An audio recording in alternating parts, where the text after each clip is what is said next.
Eto, native na native ang gagawin natin.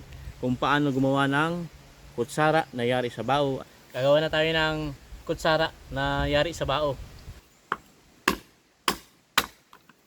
Tayo ng maliit na kutsara lang. Ingat lang din kasi matalas ang bao eh. Sabi na kutsara to na yari sa bao.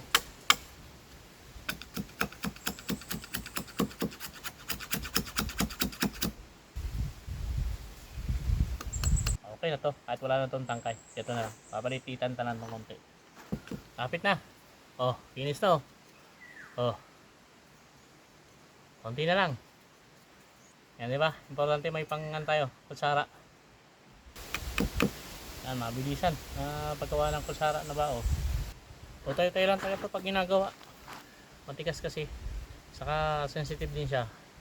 Para hindi mabasag. Hindi dapat unti-unti lang yung pagpaliit niya. Ayun na. Tapos nito sa nyugan. Marunong ka lang gumawa ng mga diskarte ba? Mga pamamaraan.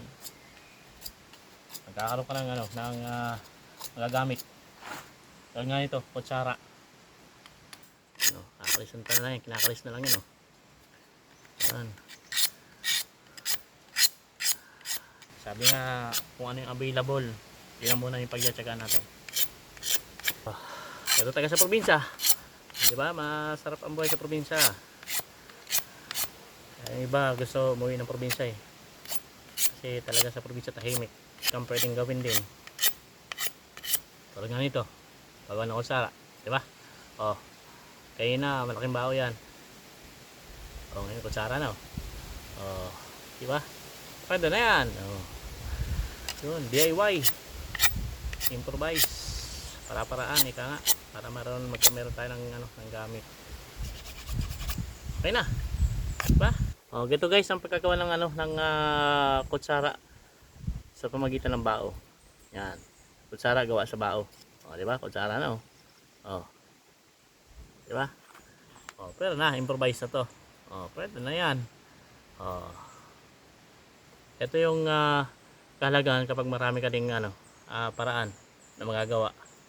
Eh bakit hindi gawin, di ba? Para makapunta ka man sa ang lugar, eh di ka masisiro. Di ka nga, di ba? Kasi kompleto ka lang ng kalaman tungkol sa mga bagay-bagay na dapat matutunan. Importante nagagawa natin yung purpose. Itong simpleng kalaman eh ito paano makakatulong sa mga pagkakataon na hindi natin nakalain, di ba? Nagbibigay lang tayo ng idea. Ito mapapaganda pa to, kaya lang mabilisan yung gawa natin para may magamit lang tayo. So maraming pong salamat. Ito na,